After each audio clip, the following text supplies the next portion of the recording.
Hey everyone. Yes, and welcome to the EV show by Ludicrous Feed Live. Hello there, nice to see you all.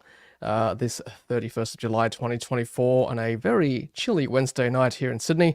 Hope you're all doing well wherever you're watching us around Australia and around the world as well. My name is Tom, and I'll be your host tonight, joined, of course, by the one and only Riz from Carloop, who's also my co-host as well. Hello, Riz. Looking flash tonight in your new setup. How are you doing today? Hey Tom, I'm going all right. Basically, I had to get the team at Project was kind enough to lend me this new set, so I thought I'll take over for tonight's show and let's see how it goes. So excited to be on. Yeah, it's looking wonderful there, and I know which person I'd rather watch, Riz, yourself or the project, so, Look, I think Vali. Happy to have you on, definitely. Thanks, Tom. No worries. Well, let's thank our sponsors tonight, of course. As always, Carloop. Thank you, Riz and Richard and the team from Carloop. Thank you very much for sponsoring a Ludicrous Feed, keeping us on the air.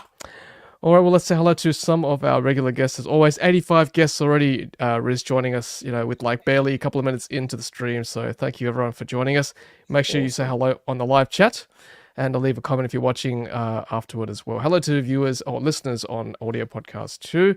Hello, Sensei. Yes, alluding to the fact that it's very cold on the east coast of Australia at the moment. Not as cold as -12, but it is certainly very cold here in Sydney. Hello, Tassie. Also very cold tonight in Hobart. And a bit of a plug also from the AEVA. Of course, the conference is coming up later this year. Looks like they're still seeking speakers and sponsors as well. So if anybody is interested, the AEVA conference is coming up. Hello, Hobart. Jeanette. Yes, in Hobart this year, that's right.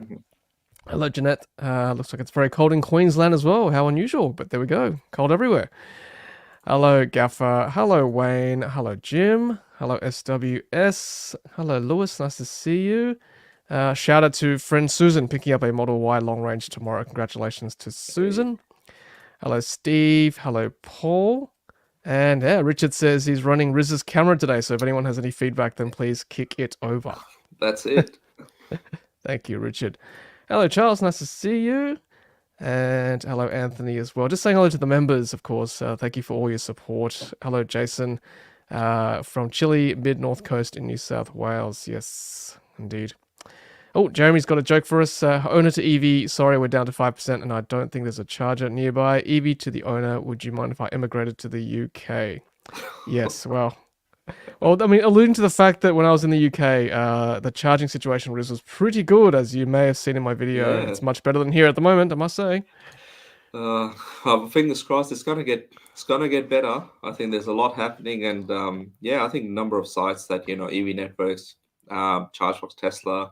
Others are rolling out. I think BP slowed down a little bit, but I think there's a few new players that will be shaking things up soon. I hope so, yes. Well, speaking of Tesla Superchargers, Charles has got some news for us later on, so I'll put up a slide that he sent over to me this afternoon, so stay tuned for that. Hello, Peter, nice to see you. Yes, cold in Canberra, I can imagine. Hello, Scott McGregor. Good evening, one and all from Lake Macquarie. Hello there. And hello, Midge Brill from Evening All from Team Seal. Yes, Team Seal going strong here in Australia. Hello, Jazz. Nice to see you from East Toorak. No, it's really Monaco. Wow, what's the difference, right? East Toorak, Monaco, one and the same. Hello, Kangaroo Island TV. Nice to see you there, Stan. Richard's asking, should I extreme zoom into Riz's nose? Well... Let's keep it G-rated. Hey. That's exactly right. That's after hours. That's the EV show after hours. That's right. Only fans. No such thing.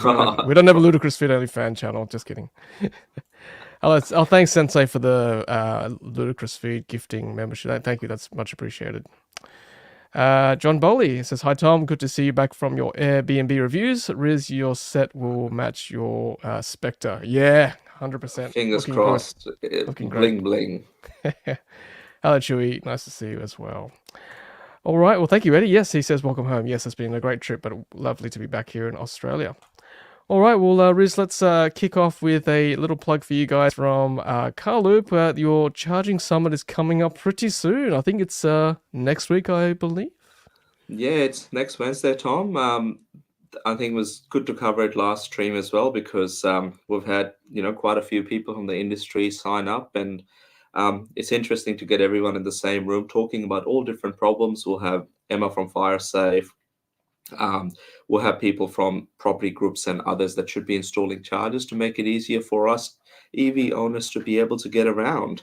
So yeah, just getting all the experts together so that it's something that we can work towards, because it's not going to happen on our own. So we've got OEMs like Tesla, Hyundai, MG. They'll be there. We've got in-kind support from ZEEKR as well. So anyone that's interested, they will be at the upcoming Melbourne Electric SUV show. Yeah, that's right. That's coming up as well. But look, this EV charging summit that Riz and Richard are hosting is pretty awesome. I think if you want some very knowledgeable heads all in the one space, I think this is the place to be. Definitely worth the admission. And Riz, what I'm curious about is this coffee van set up in a Nissan Sakura, is it? It's a NV 200. I think it was imported by a gentleman called Ryan. Anyone that wants to check it out, he's got a Instagram page and a website where he showcases converting this particular electric van into what I believe is Australia's only electric coffee cart. I've ran into him at a ChargeFox charger about 18 months ago, and he said he wanted to do this. And then I was one of the first people to get a chance to drink the coffee that came out of the back of the van. Very cool setup. Love what Ryan's doing. And yeah, Nola's, they will be here at our event handing out free sustainable coffees. Yeah, nice. Yeah, looks good. Did the coffee taste any better because it came from an EV? Look, it was emission free. So yeah, definitely it tasted better. Yeah, nice. Cool. All right, we'll head out to Carloop's EV Charging Summit next week. A few tickets left, of course, as you can see. So yeah, head on to Eventbrite. You'll see the details there. I'll leave a link in the description after the show, so check that out. All right, Riz, lots to cover tonight as usual. Let's move on. And of course, we've got Cybertruck news as always to kick off the show. Looks like the Tesla Cybertruck is still doing its lap around Australia. Well, at least part of Australia, and it's in Tasmania at the moment. It's already there. That's fantastic. It was in a shopping centre in Doncaster last week, so making its way down. Do our Tasmanian viewers, Charles and others, do we know how long it's staying there for? Yeah, definitely. If you're in Tassie, get down there and have a look. I think there'll be some details there on the Tesla website, I imagine. Yeah, I'm sure it's doing making its way probably to South Australia next, Riz, and then maybe WA, I imagine. Fingers crossed. Yep, indeed. All right, well, let's keep moving on. We'll keep going. Richard says, yes, the coffee van's actually one of those Mitsubishi IME vans, dude, with an extra 16 kilowatt hour dedicated battery to power the coffee machine. Fun setup. Nice. Cool. All right. Yeah, more Cybertruck spotting. So yeah, NBA player LaMelo Ball's very custom Cybertruck. That is a pretty cool wrap there and decal. Nice one. And there's another one there. Halo. Well, it's like, do you remember Winamp, Riz? I don't know. Yeah. Back in the day, it's like you could download a skin. Yeah, this is kind of like the Winamp of the 2020s, right? Like the Cybertruck, you just download a skin, or probably more expensive than downloading, but you wrap your Cybertruck in whatever you want. And what's this one? This is Cybertruck wins the 2500 class at the truck pool. What is this about? Okay. Clearly, that's an event for that local area. It's quite interesting. Yeah, how far can you pull? Yeah, that's pretty cool. It's pretty heavy stuff. Yeah. There you go. Proving that Cybertruck can tow. Yeah, Leon says you wouldn't download a car. I remember those ads. Going to the theaters. That's funny. Yeah. Oh, he really whips the llama's ass. Yes, that's right. Winamp slogan. Oh, that's bringing me back. Okay, Charles is saying the Tesla Cybertruck will be at the Hobart Tesla showroom opening on August 10. There you go. Ah. Nice one. Fantastic. Oh, okay. Gaffer says we have to listen to the sound. All right, let's put it up. Okay, start again.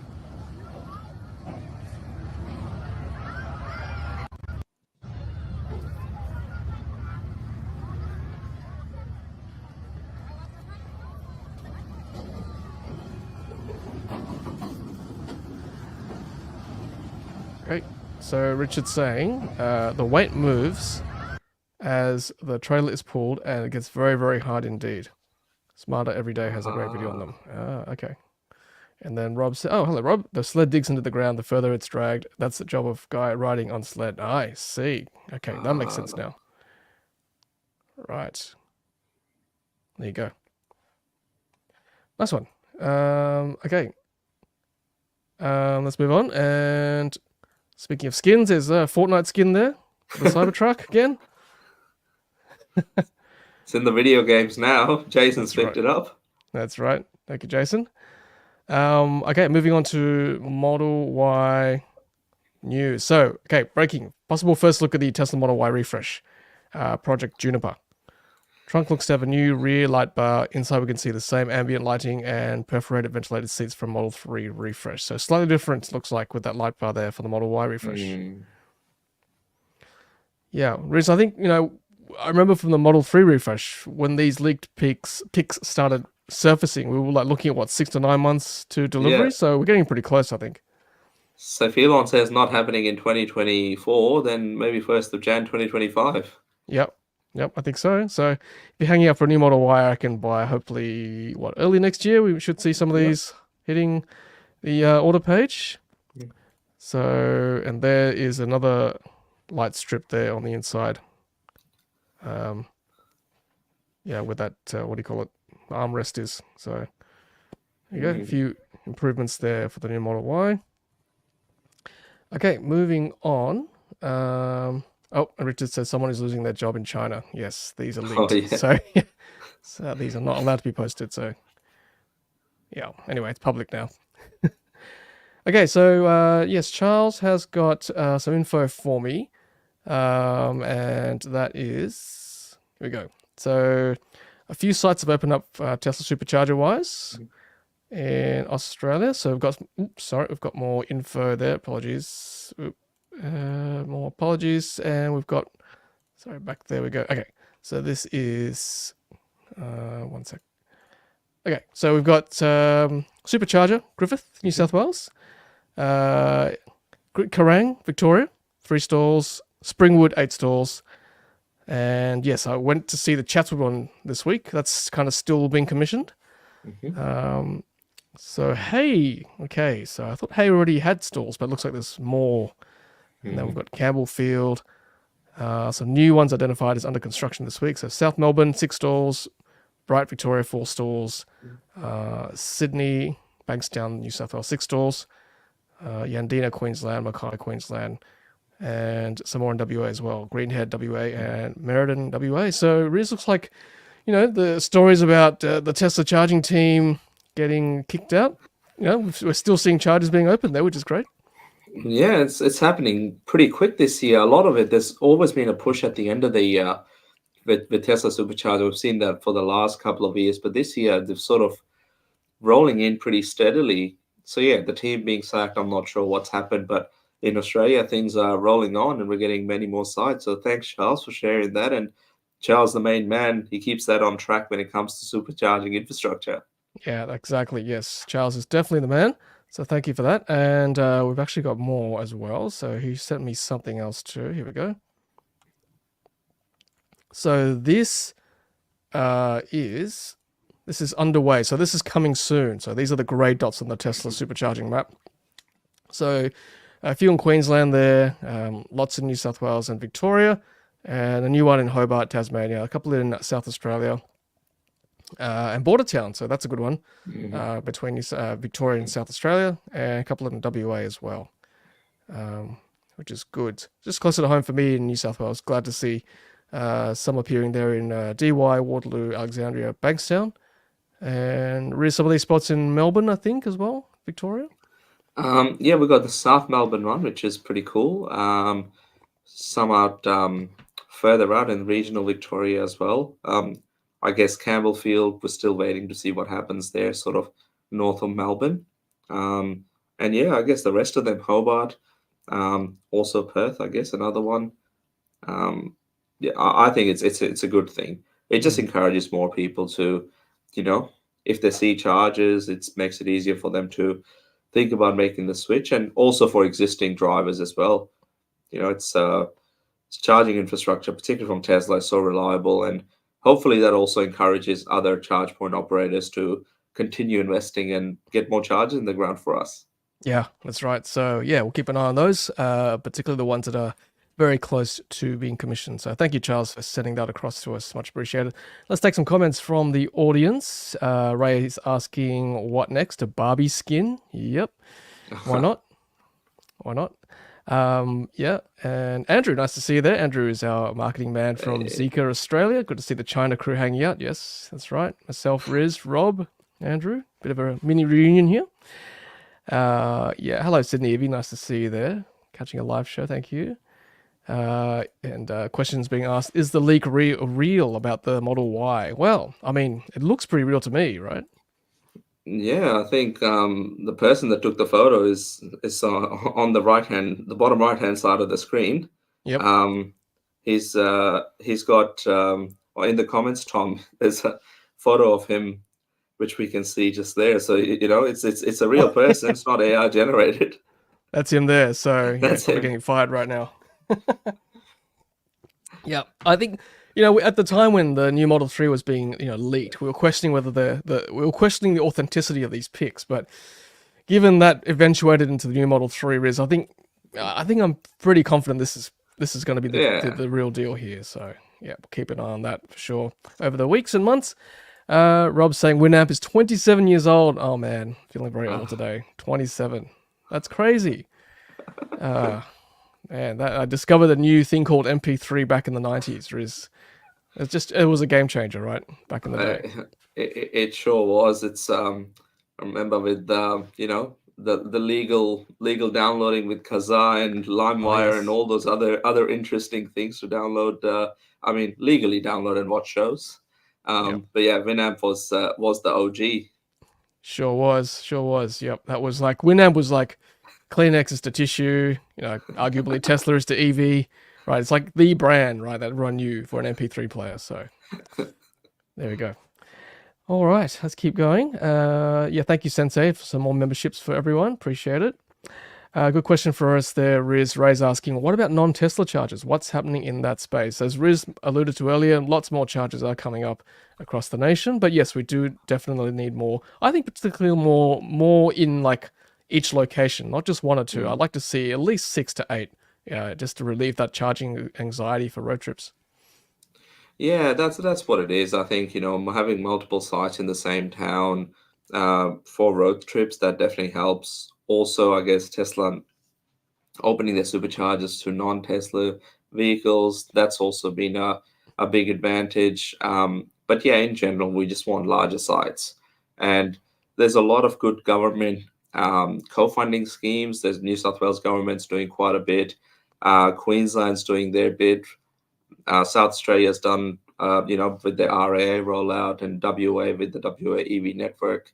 It's all happening. It's just we need more investment. Otherwise, we're getting nearly 10,000 electric cars every month. That's a lot of cars. And if we don't continue to invest in charging infrastructure, there's going to be longer queues. So yeah, we have to keep on moving with all the non-Tesla charge point operators as well. I think BP has slowed things down a little bit. They were rolling sites out pretty quickly, not so much anymore. Ampol's chugging along, but Shell, what happens to supermarkets? Woolworths, Coles, Bunnings, they should all be doing it, and that's one of the reasons why we're doing our charging summit, to get everyone in the same room and say, hey, it needs to be done, and it can be done if we all work together. Yep, exactly right. And you know what? I saw in the UK a BP Pulse charging site that it was separate to a BP petrol station. I'd never seen that before. So, that is possible. You don't have to have Shell with EV chargers at their service station. The possibilities are endless, where they can set up a charging location remote or separate to their own petrol station. So that's the kind of future we want to see. So, and that sort of charging site that's separate from the petrol station will have a lot more pulse in it. Nice. Yes, feel that pulse. Couldn't help Nice one, Riz. Yes, Stevie, I agree with you. We need a supercharger of Juniper. And yeah, I was helping out a friend the other day. They were asking me, well, I want to drive to the Snowy Mountains in New South Wales. What's the charging infrastructure like? It's it's a bit sad actually, given that's one of the most frequented tourist destinations in Australia, dare I say it, in winter particularly. And the DC charging situation is quite sad. There's not that many charging sites in Jindabyne, in Cooma, in the Snowy Mountains. Like, that really needs to improve for such a key location, Riz. It's quite disappointing. Yeah. I think a lot of the tourist hotspots, the one thing actually, it encourages people to go. And it's something people frequent all the time, the mountains, the snowy mountains in particular, as well as a lot of other tourist attractions. They should all have access to DC fast charging. Yep, agreed. Let's keep going with comments. Yes, hello Nirav, nice to see you. It says great to see lots more fast chargers rolling out across Australia. Nice to see you live, thank you. And Sydney EV agrees with me. Jindabyne desperately needs one. Yep, read that the grant from Arena is available for that site. So assuming Tesla dropped it, okay. Oh. Okay. Look, whoever takes it up, that's fine. We just need chargers desperately in that area. Charles says, interesting to note a lot of these dots are placed precisely so we know almost exactly where they're going to go, which is great. Richard says, awesome to see sites on the Newell Highway, Parks, Narrabri. What about Goondiwindi? Big hole there. Yep. Cool. All right. And Paul says, great to have one in Gosford. I think Gosford was on the list from memory. I saw that. Hello, Paul. Nice to see you. Okay. John's asking, is it me or there's always far more chargers opening up in Queensland than other states? I think Riz can probably answer that. What do you think? Is that true or not? I think the number of sites in Queensland is increasing pretty rapidly. There's actually, because number of EVs is increased rapidly there because good government incentives to purchase an EV, plus Queensland Electric Superhighway, they've been added for, 2018 was one of the first couple of sites. So that's nearly 6 years, and they're just expanding that out, and they know it works, and it encourages people to buy an electric car, especially in, the Sunshine State where we should be charging off solar and renewables. So yeah, they're doing an amazing job up there. Yeah, exactly. And look, back to my UK trip, saw lots of wind farms. Obviously, not that much sun in the UK, but plenty of wind.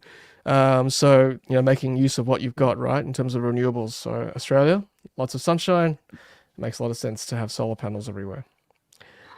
Yep, and thank you, Richard. Yes, good point. New South Wales, Queensland, as Riz said, lots of great grant programs, so it leads to more chargers being built. So government needs to play along as well. Yep, Gaffer agrees with me. Yes, more stations per site. 6 to 8 is much, I think that's probably the way to go at the moment, yeah. So there's no anxiety, there's no sort of worried about them being broken or being used at the time. So I think that's the way to go, more per location.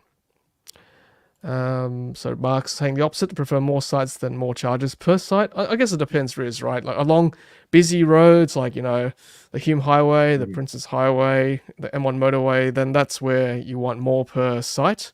But I guess more remote locations, then yeah, just chargers in general. Yep. Paul saying the pie shop at Exeter needs more stalls too. That's the one at Heatherbrae Pies in Exeter, New South Wales. Maybe another site across the freeway. Yes, that's right. It'd be great to have both northbound, southbound, or both sides of the freeway for most arterials. That'd be good. Tassie's saying to Ampol seems that they've dropped off Tasmania off the map, mind you, even though they should have live chargers in operation now in Campbelltown. Okay, how's Ampol going, Riz, in terms of putting chargers in? I think they're slowly getting sort of one side on at a time. I think BP initially sort of outpaced them very quickly. And then, I guess both of those, BP and Ampol need to do a bit more. Shell needs to get on board. They can't keep talking about it. They've actually got to do it. And, at the moment, I think Tesla doing an awesome job. EV Networks, they're rolling out sites constantly. I think at this stage, they're rolling anywhere between 8 to 12 sites a month, which is pretty good. And a lot of them are in shopping centers and sort of metro areas, but, we need those as well. Those that can't charge at home, and anyone that just ducks into the shop can actually, get a quick charge as well. So, Ampol and others are sort of falling a bit behind, which is not good to see, especially at a time where they should be ramping their efforts up. That's right. It's critical at the moment for sure. Charles is saying, I think some of the regional New South Wales grant sites are Ampol or BP sites are shopping centres, so that's good. That's what I was discussing about those petrol, the traditional oil companies having remote or separate charging sites to their petrol stations. So hopefully we'll see that like I saw in the UK.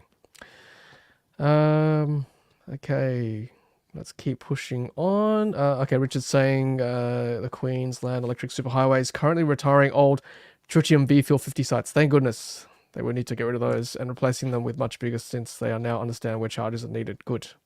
Yes, those are not very reliable, definitely. And Chewy's saying that alpine regions in Victoria are also pretty terrible. Yeah. Yes, Rob, that's right. There is a charger at the hydro, place. I forgot the name of it, but there is a ChargeFox charger there at the Discovery Centre, indeed. In fact, that's one of the key DC charging points for those going to the snow. Yep. Okay, Peter has something to say. QESH, Queensland Electric Superhighway, is a joke. Unreliable single-store RTM 50s with a BYO cable AC backup. About time there's competition.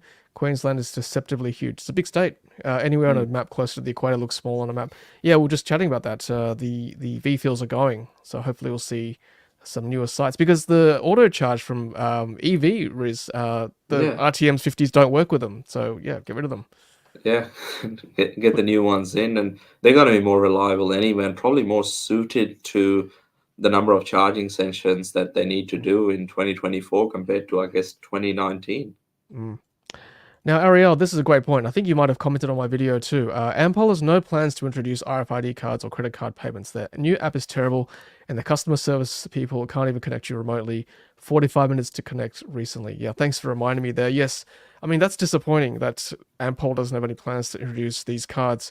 It's so much quicker to tap with a card, whether it be RFID or credit card or Apple Pay or Google Pay, rather than fiddling with the app, which may or may not work. Whereas you and I have experienced this on our road trips to Canberra, that sometimes handshake lag is a real thing, right? 5 to 10 minutes just to get it going. And that's the thing as well. I mean, the other thing with Ampol is they use varying hardware. So, it's not, some of it is ABB, some of it is some other brands as well. And sometimes that with some of the recent and newer vehicles, the handshake is even worse. On top of that, if there's connectivity issues, then RFID is the way to go. I hope they're listening to what EV drivers are saying, and hopefully bring that in. Yep, exactly. Yeah, I mean, it's a no-brainer. At least RFID, if not credit card payments, it makes life a lot easier. Richard's saying Richard's driven around Australia a lot. He says, other than the one on the Gold Coast, I did not have any problems at all when I drove my lap last year with QESH. Might have been because of Harold Murphy having passed through a month before. Yeah, thanks, Richard.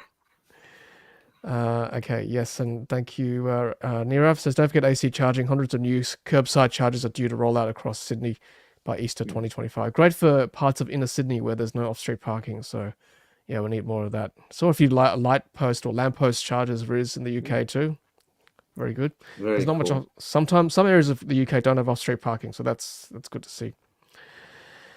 Cool. All right, let's keep moving on. Okay, so yeah, Mark's saying the RAA network is awesome. Yeah, I've heard good things recently about the RAA network. Yep. All right. We've got some. Speaking of charging news, we'll move on because we've got. Thanks for all your input, by the way, everyone. That's great. All those comments. It's good to see. If anyone from these CPOs are watching, this is the pulse of the EV driving population in Australia. These are the issues facing the drivers at the moment. So thank you for all your input. Okay, so back to Riz. We keep talking about this, the V3, V4 Tesla Supercharger fix for BYD Seal and Atto 3 customers, right? So we keep pushing the envelope because we need to get this fixed one way or another. So not many people have actually had their seals fixed or remedied, myself being one of them, Christoph Hunt, one of our other viewers as well. Apart from that, no one publicly has come out to say their BYD seal's been fixed so that it can now charge with a V3, a V4 supercharger, particularly those who have a pre-March 2024 seal. So let's put this email up. I've got permission from this viewer here, Haida Chima, to read this out. So, hi Tom, I own a 2023 BYD Seal. Took delivery in December 2023 at the same time I did. I contacted BYD customer service regarding Tesla V3 V4 charger fix. They've advised that they have the fix applied to a small number of vehicles. Okay, so that says to me maybe there's more than just me and Christopher at this stage. They've maybe done a few more cars. They are still testing to make sure there are no other issues before they can provide the fix to all seal customers. According to BYD, they have the logistics sorted by the end of August. They will have the logistics sorted by the end of August and then roll out the fix to all seal customers with pending issues. So hopefully in September, BYD will contact all seal owners and book them in to carry out the fix under warranty or with their next service. So thank you, Hader, for sharing that with us. Riz, I mean, that's a bit of a light at the end of the tunnel, hopefully. A few more cars getting tested. Oh, fingers crossed, hopefully they can get the validation done and start to get the fix out there. There's, quite a few owners that are waiting. Especially, it would be great if they could get it done before on this side of Christmas when people do need to travel and potentially use fast charging networks like the Tesla one. So yeah, I guess fingers crossed. We'll keep supporting the drivers doing the right thing, and hopefully in the coming months all of those that are interested can get their cars fixed. Yeah, and obviously the Atto 3 owners as well. We we keep pushing the buck for these guys and girls too own Atto 3s. We sort of touched on it last week about that. Hopefully a fix is coming, whether it's paid or warranted, we don't know. But yeah. I mean there's a lot of Atto 3s. Really, like what? How many talking? More than 10,000 at least. More than 10,000 easily. Yeah. Like there's a lot, and with the Atto 3s, I think the 2024 delivery sort of started in June or July. So we haven't had the new ones for too long. So pretty much everything that was, as far as I know, delivered prior to that is a 2023 build or older. So yeah, fingers crossed. There's something for them in the near future as well. Yeah, we need probably someone with a new build 2024 Atto 3 to go out and test that for us at a V3 or V4 supercharger, just to make sure it does work. Because they keep telling us it does work, BYD, so we've got to make sure that it's happening in the real world as well. Okay, let's take some more comments. A bit of feedback for Ampol there. Ampol Pheasant's Nest says, Peter, is a nightmare to start the charge. Uptronic chargers, both apps are tedious. Last time I was there, Telstra was on 1 bar. Had to activate it off Hungry Jack's free Wi-Fi. That's quite disappointing. Yeah.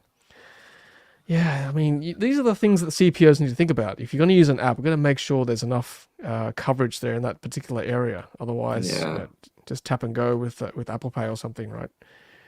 Yeah, disappointing. Yes, Stevie says, those that can afford an EV are the same that can afford to go to the snow. That's a great point. Yep, very good point. The fuel savings throughout the year leaves money left over for lift ticket purchase, which is expensive these days. Snowy regions definitely is a must. Yep, great point. Okay, let's keep moving on. Tassie Evie says, RAA and WA don't use tritium. That's why they're so reliable.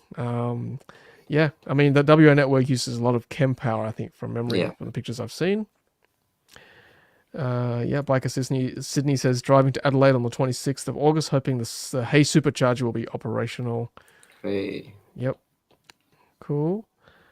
Richard, I agree with you. Free charging I don't think it's a good thing, honestly. You end up with people just sitting there and camping and taking up a spot when someone needs it. So it's a two-edged sword for sure. Okay, let's keep moving on. Let's see, any other comments here? Jeanette says the NRMA chargers should fill the gap for those of us with first-gen Atto 3s. Yep. Okay. All right. Thank you, Sensei, for another 5 memberships. Much appreciated. Thank you.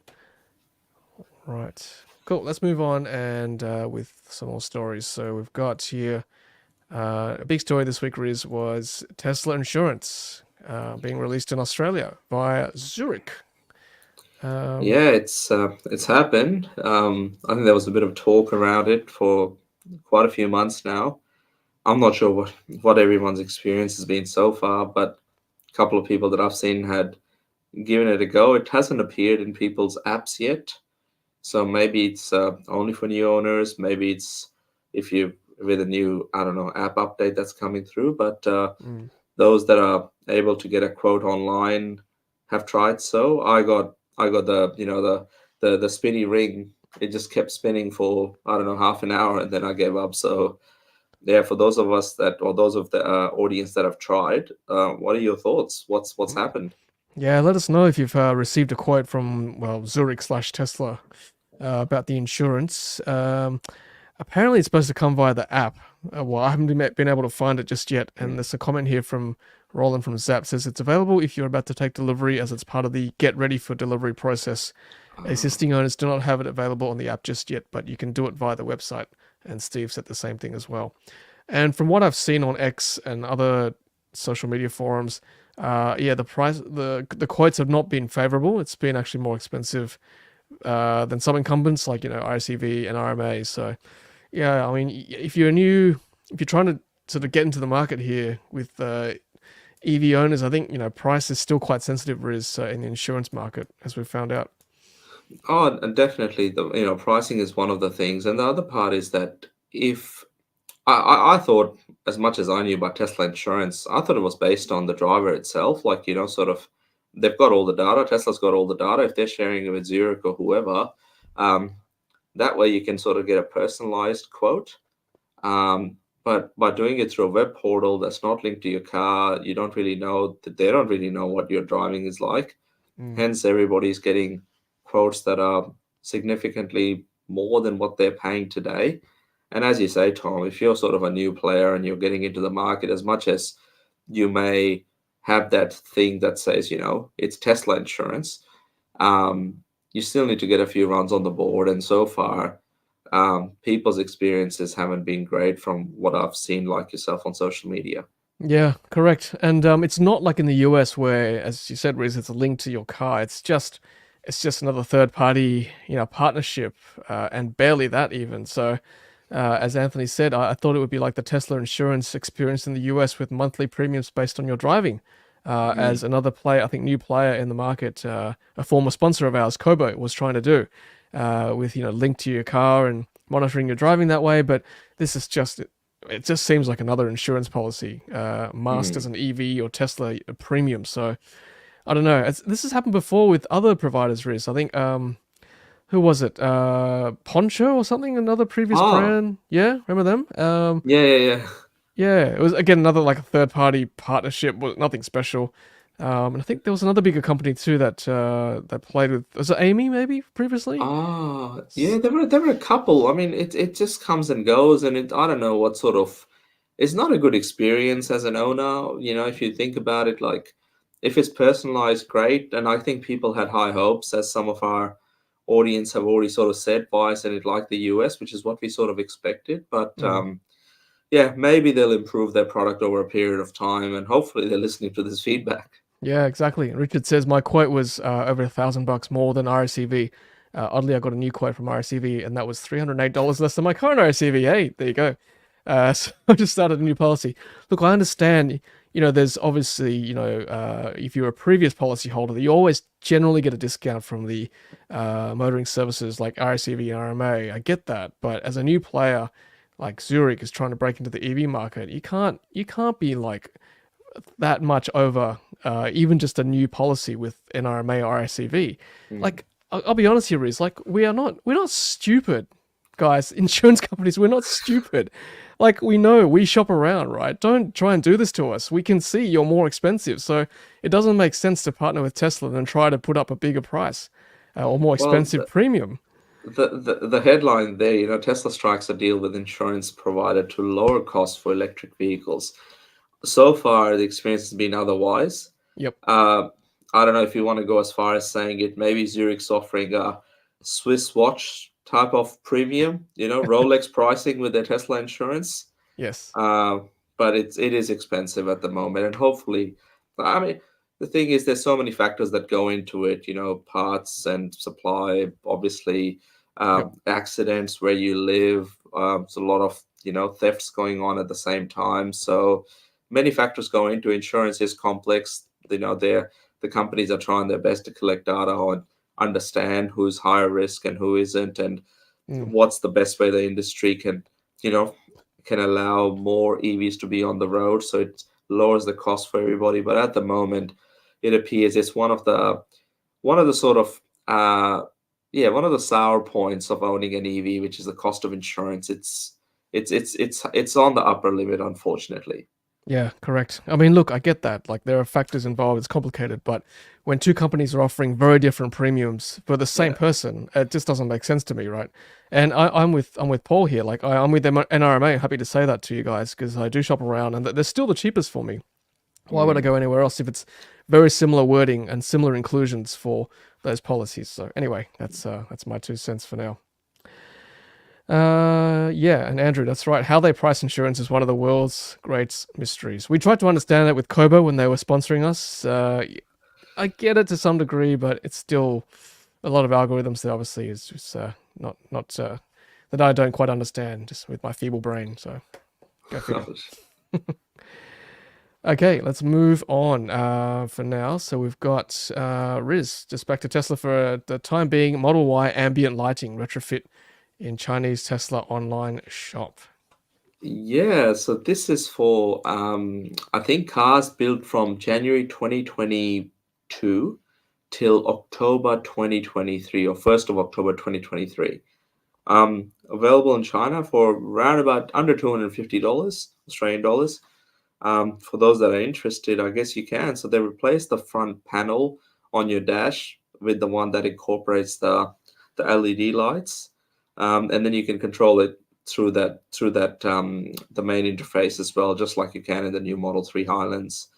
So yeah, maybe it's something they'll offer outside of China. But then again, in China, I think cars built from probably earlier this year, Model Ys, have already got ambient lighting. Oh, of course. Especially not along the doors, but just on the main dash bit, just as it's showing in this photo here. So yeah, we haven't got that yet. So maybe it's something that would be possibly come out as an accessory. Not often that Tesla puts out a hardware accessory. Yeah, that's right. Look, it's very popular, the aftermarket LED lights for Tesla. Yeah, you see a lot of cars with them. They're available across any number of aftermarket suppliers, but good to see Tesla doing this OEM from the factory. So yeah, if you're going to do aftermarket lights, you want obviously Tesla to fit it out for you, right? Probably safer that way. Yeah, moving on, we touched on this early this year about putting a wet towel on the Supercharger handle to try and get the charge rate up. Obviously, take that with a grain of salt. I wouldn't be doing it personally, and now Tesla's coming out a few months later saying don't do it. So a bit late, but yeah, it's just common sense not to try and trick the Supercharger to give you a faster rate. There's a reason why it's slowing down. Just listen to Tesla, I think, just from that point of view. I sometimes think about that. So I don't see there's many taps around Tesla Superchargers. So I'm not sure. It probably takes you a lot longer to get a towel, soak it in water, put it on to save 30 seconds, and then you got to wait for it to dry, or I don't know, throw it somewhere in the car. It just beats the effort. So I don't know. That's true. Yeah, I mean, you can walk off to get maybe a snack or a drink and then get your step count up as well and get a wet towel at the same time. I don't know. But anyway, we don't recommend it here on Ludicrous Feed. Don't do it. Just let Tesla do its thing with heat management and all that stuff. Okay, so Tesla shareholder update recently, Riz, for Q2. Give us some of the highlights.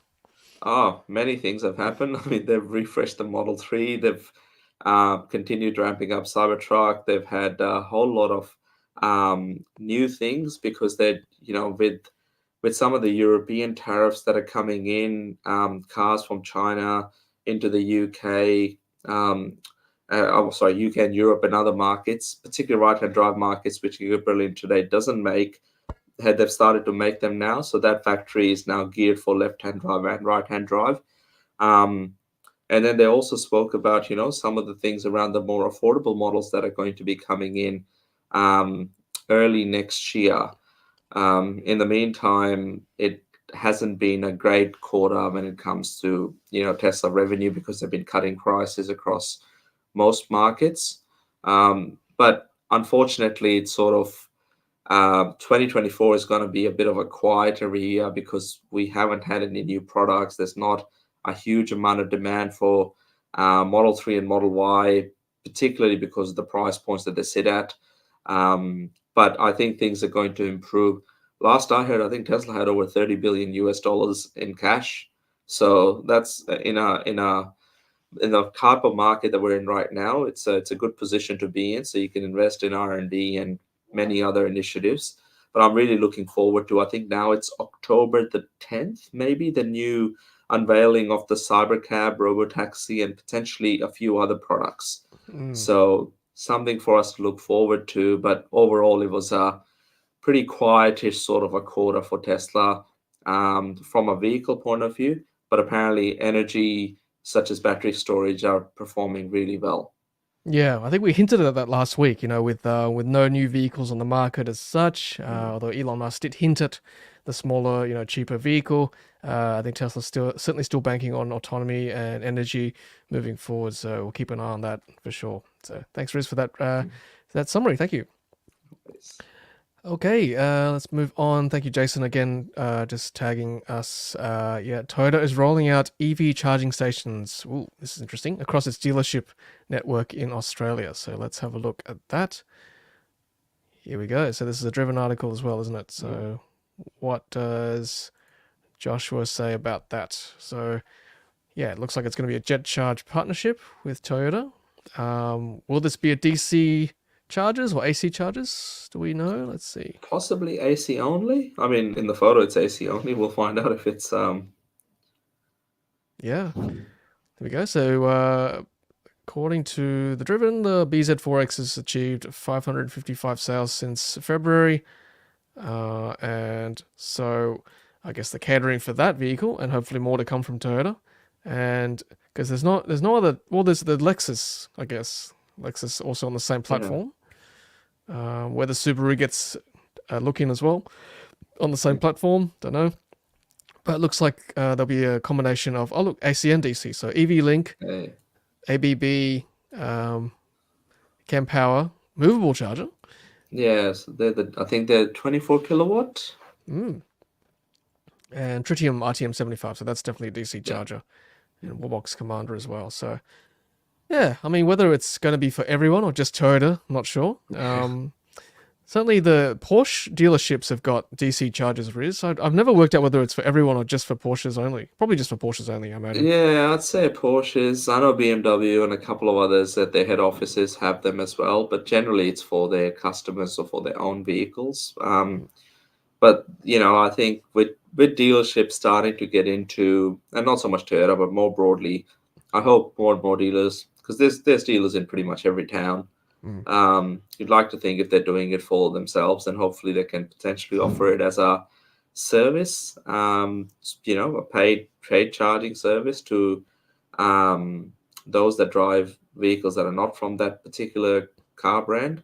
But yeah, until we get enough of these in the ground, it's a bit hard to tell. Yeah, that's right. Tassie EV says local Toyota dealership in Kingston, Tasmania already has an AC and it's on plug share, but don't use it because they're charging $1.10 per kilowatt hour for AC. That's huge. That's like UK pricing. What's going on there? Wow, it's expensive.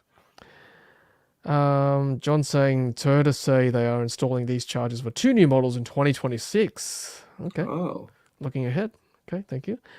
Tristan saying I've used the DC chargers at Toyota HQ in Fisherman's Bend.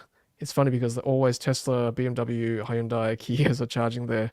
I mean, there are far more of those vehicles than the BZ4X, let me tell you. Okay, now, Jason makes a point. I saw this today too on socials. Tesla recalls 1.8 million vehicles over risk of detached hoods. Software update is coming to fix this. Oh. Yeah, I thought it was okay because I thought there would, like every other hood or bonnet in vehicle world where there's 2 safety latches, right? Like one, but looks like it's not safe enough. I think probably should get more details about this soon, I would think. Okay, thanks Jason for that. We'll keep an eye on it for next week probably. All right, let's keep moving on. Now I saw Andrew before. Andrew Harissa from ZEEKR. So let's put this up to make him happy. He might pop his head in again. So ZEEKR X spotted in Victoria this week. That's definitely ZEEKR X, and it is charging away. Yeah, so this is quite cool. I guess we'll get to see it in the coming weeks. I saw another photo somewhere. It was being driven around somewhere. So yeah, good to see. I mean, they are a sleek looking car. I don't know many other sort of vehicles of that size that have those unique looks. Mm. And that color as well. I mean, that gray. I don't think we've got that in many other cars. Maybe some BMWs. Yeah, I'm thinking Um, Volvo EX30. Is that yeah. coming that color? Yeah. Oh, yeah. I'm just trying to think. When Yeah. I picture the EX30, I think that bright yellow they keep promoting. Ah, yes, yes. So the taxi yellow. But this is yeah, very cool to see. We hope that Andrew and the team can get the cars here in the coming months, and yeah, it'll be pretty exciting to have a new brand launch. We've got 4 or 5 new brands coming, so Mm. yeah, more competition, more options, the better it is for everybody. Yeah, that's right.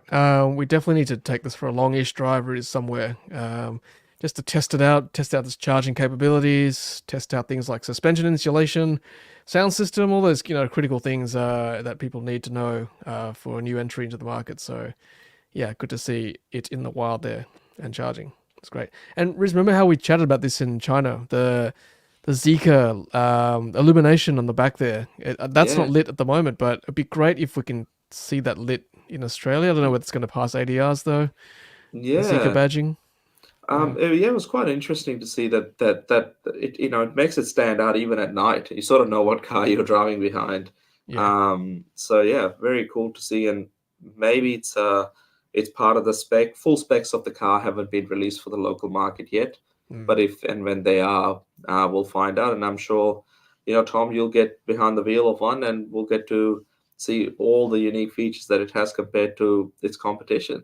I hope so, Riz. It'll be a lot of fun to drive. It certainly looked very good in the showroom in Hangzhou in China. So looking forward Well, to on the seeing it here. track, you got to experience some of the driving dynamics, Tom, and it felt good, but it was a wet track, and I guess Mm. Australian road conditions are slightly different compared to a very sort of properly laid out track. We've got a lot of potholes and a lot of things to avoid. So yeah, now should be good to look forward to your review.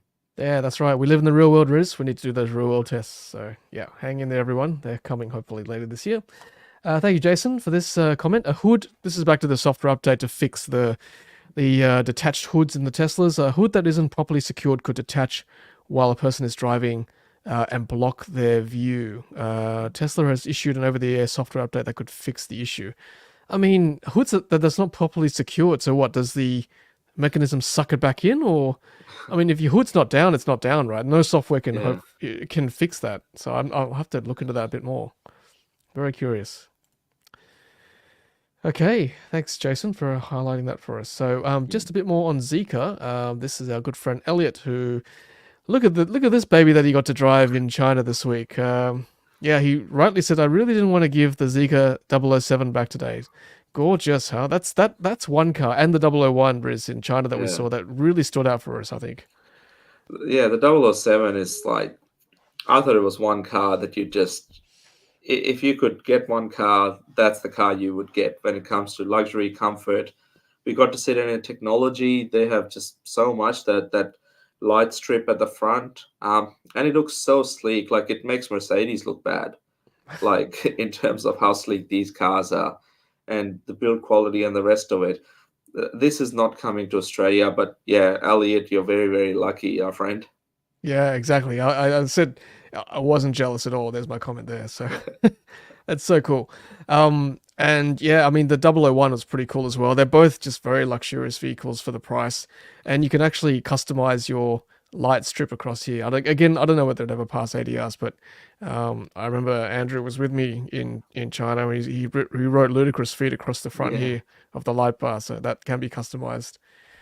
Speaking of which, he's popped up. He says we'll keep everyone posted about the ZEEKR X. Hey. So, yeah, coming soon. Thanks, Andrew, for that update. Awesome. Let's keep going. Now, let's see, what have we got here? Charge port is in the right place. Yes, that's right. Good spot there, John OX, in the left rear. That's perfect for Tesla superchargers. But now with the version 4, you've got longer cables anyway. Now, we have to test Riz to make sure this is compatible with version 3, version 4 superchargers. That's important. Hey, I have a feeling it would be, but yeah, as you said, we've got to test it when it's on the ground. That's right. Make sure it works. Okay, let's keep pushing on. Yes, Paul agrees. Aussie road conditions, very important. Very different from the track. That's right. Yeah, John agrees. The 007 is super deluxe. Yes, anyone who's ever seen this in the flesh, it's pretty cool. Hard to believe that car wouldn't be 150k plus if it came to Australia. Hey, actually, that's a good point, John. But one thing that has happened only recently is we potentially are going to be getting a car that is nearly as cool as this one. And Yeah. it might be ZEEKR's new SUV called the 7X that has been sort of teased. Renders have been released. That's it.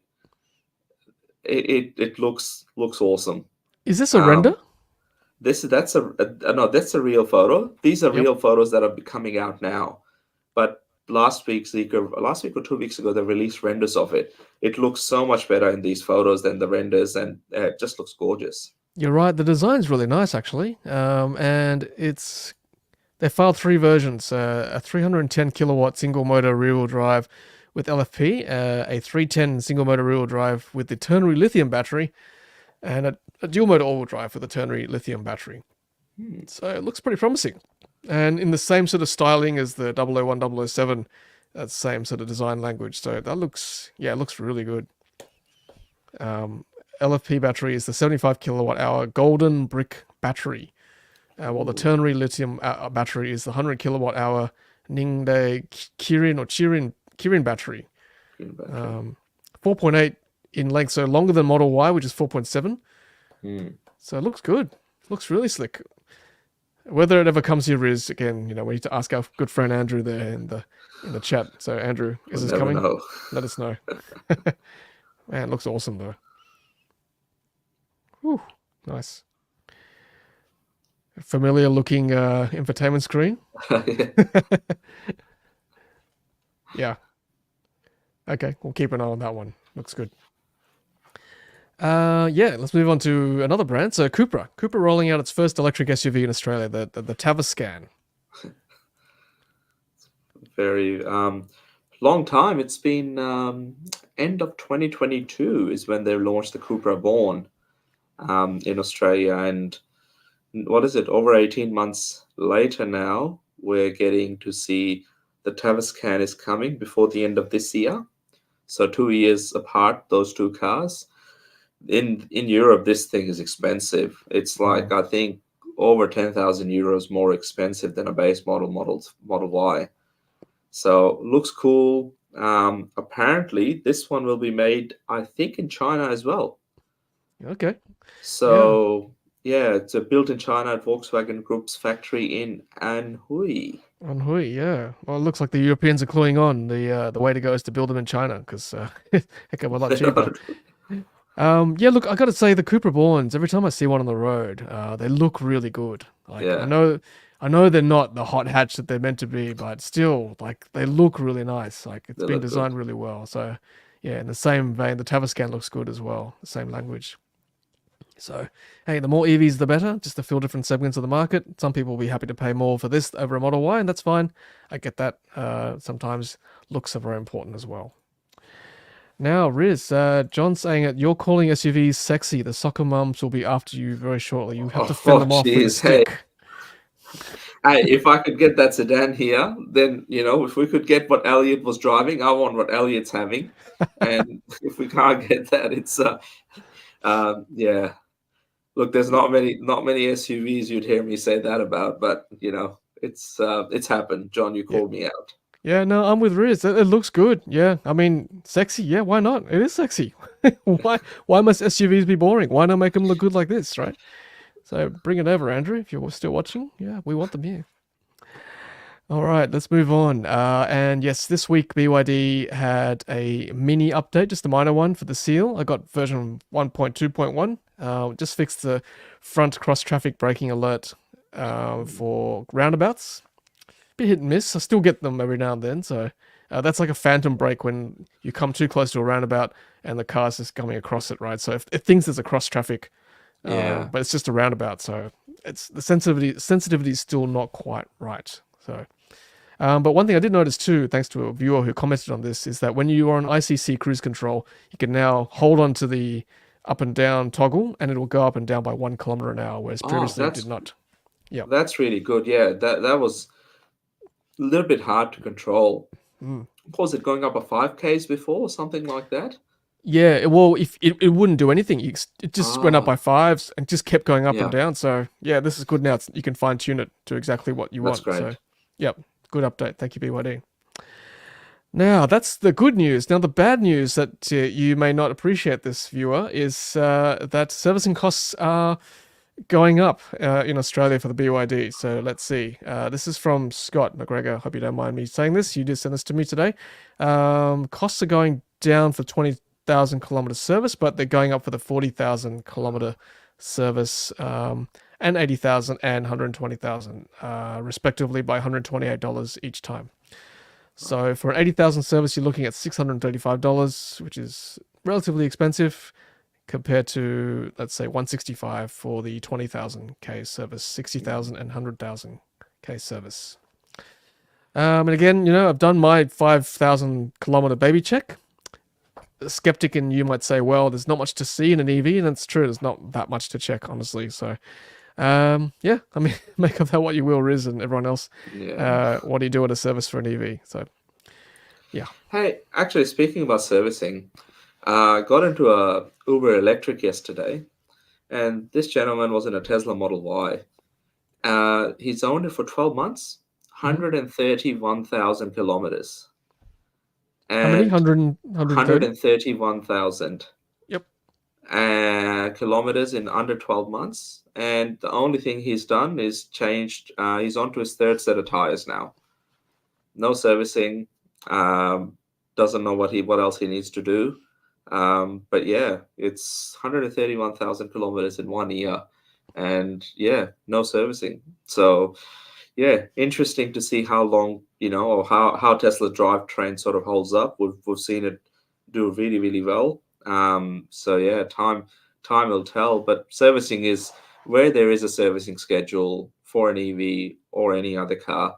It's just worth getting it done. Mm. And 20,000 Ks is quite quite a good amount. I remember when we used to have to get cars done for 7,500 Ks. Mm. But yeah, if BYD that's the schedule, then I think it should be adhered to.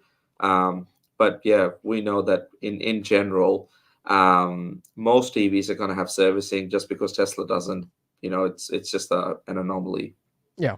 I mean, look, there's less moving parts in the powertrain, yes, but you still need someone qualified to look at the bearings, the suspension, the brakes, all that stuff.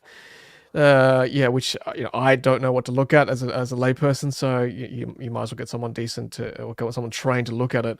And look, Tesla, you still need to get it checked out if there's something wrong. We're not saying it's completely service free, but at the same time, there's no fixed schedule as such. You don't need to bring it in every X number of kilometers. In fact, my Tesla Model S, which I still have, 100 and whatever, 10,000 kilometers now plus, I sent it in for my last warranty check, and again, nothing. They just couldn't find much, both software and hardware. They diagnosed it. So, yeah, it's good. Teslas do last the distance, which is good to see. Okay, so let's see. Gaffer's saying, I have a Tesla mobile service tomorrow. The drive window button on the right drive side just came off in my hand on Sunday. Okay, there you go. Parts do break. First-hand experience. Very quick to arrange the service. Thank you. The 2024 26.3.1 patch is rolling out. Will you be reviewing? Is that the one with the big mid-year update? Lots of features? I think it might be, possibly. If I get it, if it's got features, I'll definitely review it, Rob, so stay tuned. Beyond EV saying 80,000 kilometer service on the Seal Performance has doubled. $900 now. Woo, doubled. That's huge. That's huge. Okay. I'll keep an eye out for that one. I don't have a performance seal, but yeah, that's expensive. Okay, let's keep pushing on. And John's saying those BYD cost charges look fair and probably a reflection of real life costing on rollout. Yep. Thanks. Okay. All right. Thanks for that. Let's move on, and I've done that one already, and this one. Okay. So this story here: BYD hires ex-Baidu executive to speed up driver assistance tech development. Report says. Yeah, I'm a bit confused about this because I think less than 12 months ago, I remember reading something where they said that, autonomous driving and those sort of technologies aren't something they want to focus on. They want to get as many new energy vehicles into customers' hands. But I guess they're now getting feedback that their autopilot equivalent or autonomous driving, even if it's ADAS related things on the road, needs a bit of improvement. It's nearly there. So yeah, good to see that they're going to be investing quite a bit by hiring, I guess, people that have done it in other companies. So it would be interesting to see how quickly they can roll out some of these updates to existing BYD owners. Yeah, good point, Riz. I mean, look, I love my BYD Seal. There's no doubt, looks great, drives well, but the self-drive, or I guess ADAS or autonomous driving, whatever you want to call it, department of the Seal is definitely lacking. It leaves a lot to be desired. Has not improved over the recent software updates. It's probably near the bottom of the class of all the EVs I've driven. So, look, it does the job, but again, it still ping pongs a little bit from side to side. When you drive with a curve, it sort of hugs on the right side of the curve. So, yeah, that's probably one thing I don't promote too much with ADAS and ICC, because it's just not there. So hopefully, as we saw last week with the Seal 7, was it Riz? Seal 7 being tested with Yeah, Seal LiDAR. 7, yeah. Yep. So yeah, I think BYD are onto it. Hopefully, with future Seals and future BYD vehicles, that'll be fixed up, because that needs to be done quick smart. So good to know. All right, moving right along. We're almost there at the end of the show, guys and girls. Thanks for sticking with us near the end here. So again, Jason's tagging us. BYD launching the first electric MPV in the booming EV market for under 25,000 US. So Nice I to think see that was there. in Indonesia. Ah, yes. Okay. I can see this gentleman's got a batik shirt. So, yep, must be in the Southeast Asian region. Yes, you're right. At the 31st Indonesian International Motor Show. BYD M6. How big is this thing, I wonder? It reminds me of that. Remember, Tom, that BYD E6? It was like a couple of those people movers that they bought in along with those taxi fleet cars Oh, early on. yes. Yes, I think I So actually drove one. Yes. yeah, Yes. this thing. Yeah, 7-seater. That was a weird car, that E6. The second row couldn't actually fold down, hence, rendering it useless as a storage, cabin. So hopefully this is a bit better designed as a big 7-seater. It also comes with a captain's chairs as well, captain's 6-seater. But for 26 grand, Riz, I mean, that's crazy, right? It'll Yeah. never be that price here, but it's pretty good for Indonesia. What is it? 55 kilowatt hour or 71 kilowatt hour BYD Blade batteries, 420 kilometer of NEDC. Why do they even bother NEDC? Seriously, Yeah. it's such a waste of time. That's not the correct range. 115 kilowatt fast charging, and yeah, so it is BYD M6. Okay, let's move on. And another EV launching in China, the Smart number 5 electric SUV. It's no longer a small car. That's right. It's getting bigger Smart. and bigger, Tom. Yes, it's doing what the Mini's doing with these, Countrymen and whatnot, the big cars. Smart's doing the same thing. Yeah. I guess we'll get the smart #1 and I don't know what you call them. Smart number 1, smart #1, but smart #1 and #3 will be out before the end of this year. Actually, pretty soon, next 2 months or so. So if any of our viewers and listeners are spotting a new smart out there, let us know. But this one is the smart #5, which is once again a bit bigger, as you say, Tom. And yeah, just early stage. This is their China's regulatory approval, where you get a sneak peek into what the car would look like. It's like a cross between a Jeep and a Kia Soul. Yeah. So Yeah, I mean, look, 4.7, that's quite big. That's like Model Y big. Yeah. There's no joke here. So, Yeah, gone are the days of the little smarts. Smarts doing big things, so to speak. Yeah, okay. We'll keep an eye on that. If anyone, I suppose, is in China watching, yeah, if you see these getting tested on the road, let us know. Tag us. Yeah, okay. Almost at the end. Let's keep going with some comments. Thanks, John. Your review of the Seal, Tom, was excellent. The autopilot performance and speed of fast charging make it a hard no. Still nice cars, though. Yeah. Yeah, Riz, I actually found out this. Well, I rediscovered the fact that the BYD Seal has an 800-volt architecture. I totally forgot about this because the charging is not as fast as other vehicles, right? Yeah. So clearly they're protecting the battery with a lower voltage, but with a top speed of 150 kilowatts, you would hope with the 800-volt architecture, it should have been like 200 plus. Yeah, So yeah. I don't know why it's slow. But then Disappointing. again, Tom, you know the Sea Lion 7, which is that SUV that's being tested at the moment. Mm. So this BYD Seal is based on the E-Platform 3.0, as BYD calls it. The Sea Lion 7 is supposed to be on E-Platform 3.0 Evo. Now, Evo. Evo could mean evolution, it could mean anything. But apparently, the base model, I think, has 170 kilowatt of charging. And that's the one with the smaller battery. But every other variant in Sea Lion 7 has 240 kilowatts of DC charging. 800 volt again. We just need to test these to see what they're like. I'm still keeping an eye out on YouTube and other places to see if I can see a charging test of that car, because that's just it's going to be interesting to see. And as more of we need faster charging cars. It means we're spending less time at fast chargers, which Yep. means we're freeing it up for other EV drivers. It's the right thing to do. So BYD, if you're listening, future models, please have this E-Platform 3.0 Evo, and we need to test it just to see what it's like, Tom. Yeah, correct. I mean, on my UK trip once again, having an 800-volt car like the Hyundai Ioniq 5, I didn't stop more than 20 minutes each time. It's just, it's quick. And yeah, as you said, frees up more charges for other people. Greater turnover is better for the EV charging population. So thank you, John, for those kind of words. Much appreciated. Simeon says, I found Tesla self-drive awful, cut out all the time, and because of one pedal drive, it meant heavy braking on dropout each time. Okay, interesting. Okay. Yeah, I mean, not everybody likes one pedal driving. I got comments all the time on my videos about how it's got no one pedal driving for the BYD Seal. Some people actually find it nauseating, believe it or not. And yeah, I mean, still with the brake pedal, you still get regen braking. It's not like it's straight away friction for most EVs. So just keep that in mind when you think one pedal is the bee's knees. Thanks, Richard. Not even damn close. I agree with NEDC. Just get rid of it. Stop quoting NEDC if you're an OEM. Just forget about it. It's just a waste of time. Yeah. Is Smart and Mini on the same platform, Riz? No, right? No. Mini's BMW.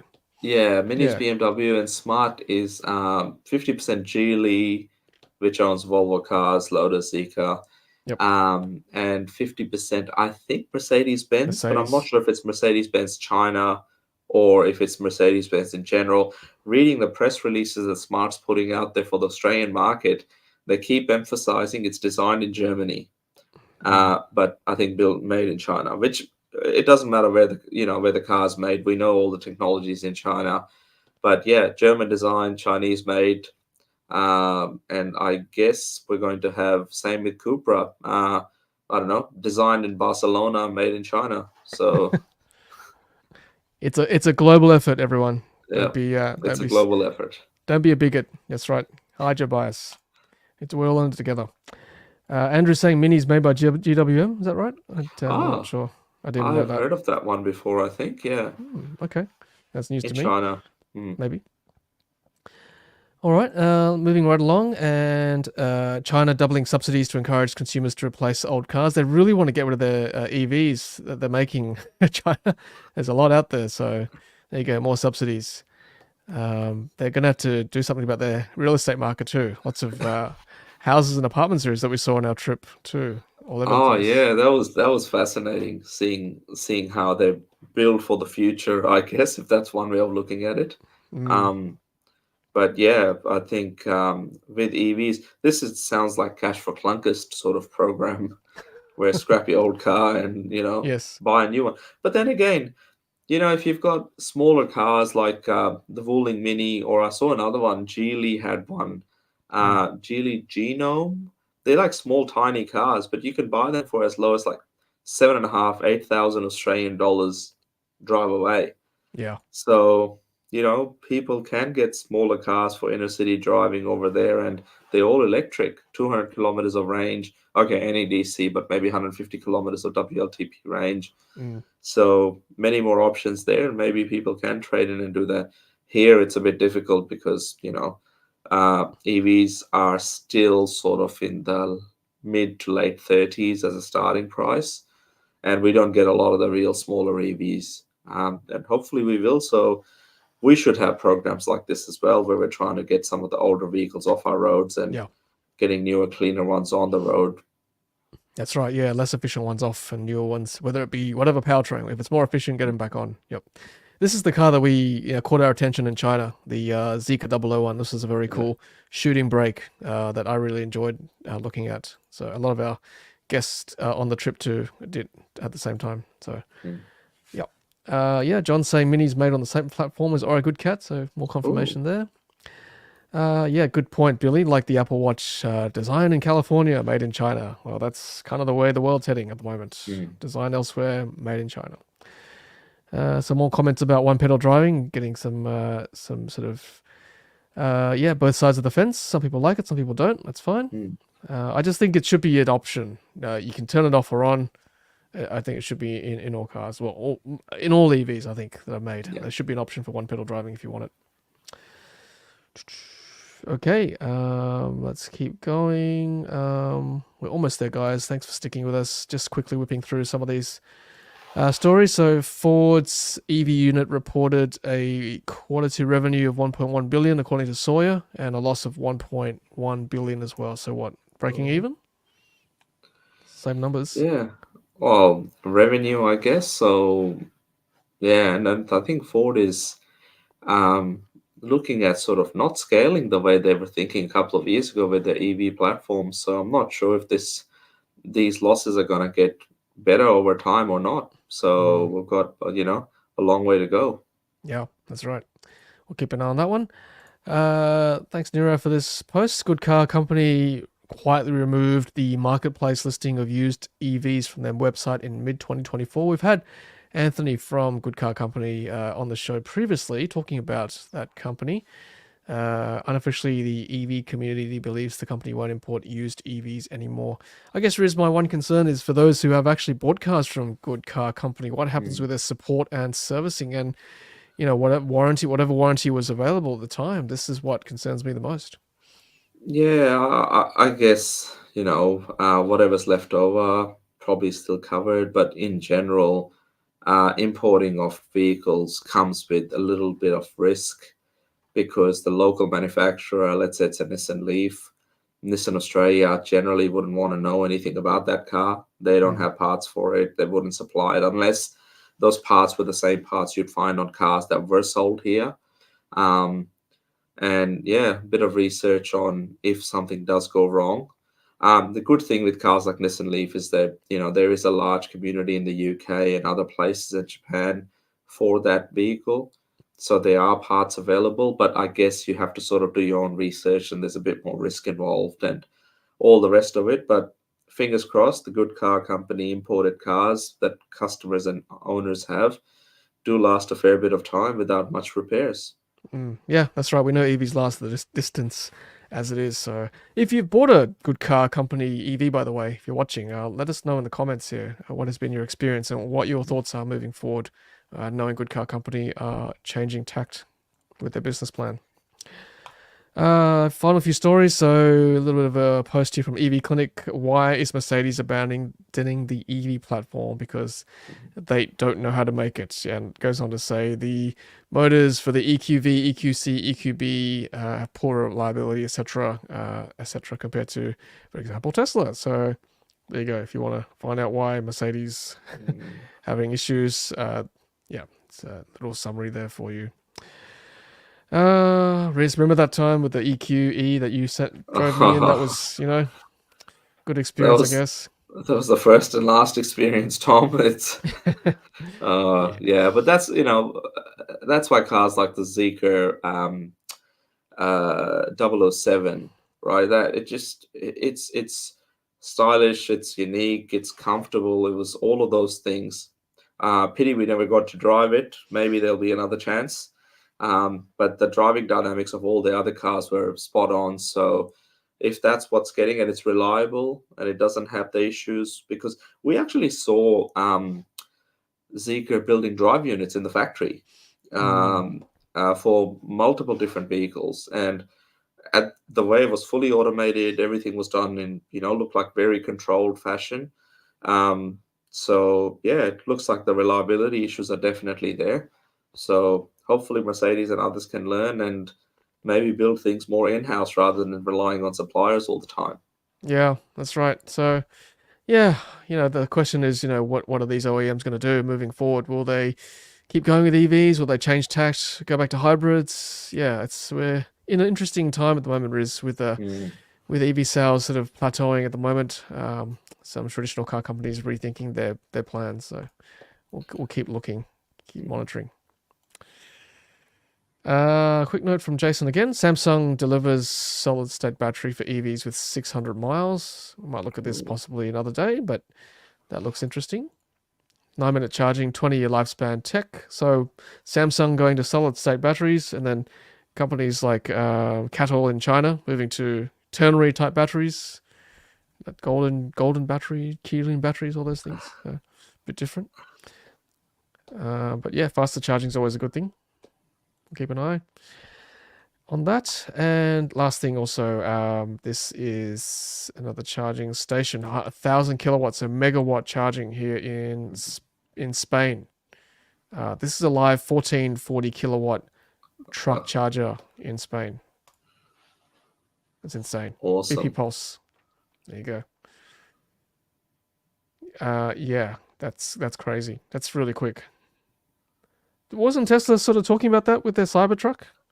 Oh no, with a semi. Sorry, semi. Yeah. I think the what did they call it? They didn't call it the megawatt charging. It was something else. It was the semi-charging network they were looking at deploying. So yeah, I guess it's supposed to be going out there. I'm not sure how many. I know the chargers that they have at PepsiCo, I believe from memory, there's either 600 or 750 kilowatt chargers.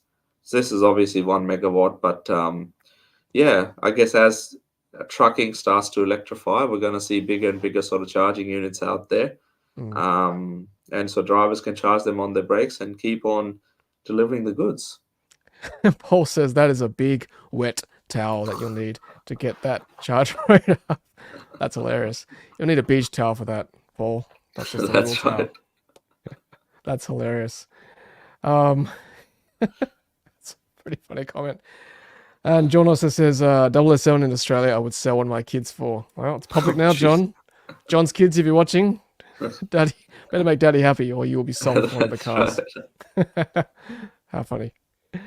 Hilarious. And Richard says, NACS, which is the North American charging standard, can go to 900 kilowatts in the spec. Oh. Tesla are a backer of MCS, so Semi will get there eventually.